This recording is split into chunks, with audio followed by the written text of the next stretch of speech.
Let's make some meatballs.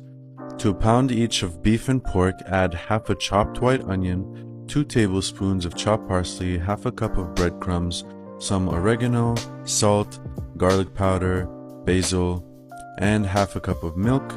Then you're going to add 1 egg and half a cup of Parmesan cheese. You're going to mix that well with your hands till fully incorporated. Then you're going to form into balls using an ice cream scooper, wetting your hands with cold water to make sure those meatballs do not stick. Repeat until all your beef is done.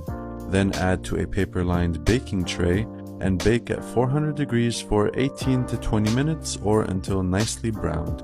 Then add to your favorite marinara sauce and enjoy.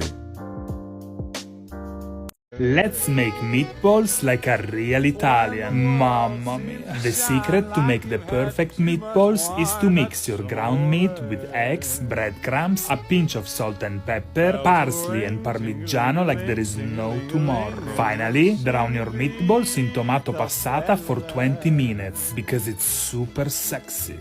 We're making the best meatballs you'll ever have in your life. Rip up 4 pieces of day-old Italian bread. Boom. Add milk. Half cup. Mix it up. Let it soak about 5 minutes. Brown meat. Add your pecorino romano. Boom. 2 eggs. Boom. Chop a half a cup of parsley. Boom. 6 pieces of garlic. Boom.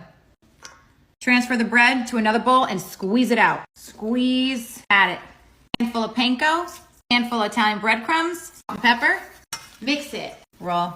Grandma snuck fresh basil in there. She didn't want to tell you because it's a family secret. Do it. Start browning. Brown each side. Don't mess with it. Done. Transfer into your sauce. Slow and low all day. All done. Make it.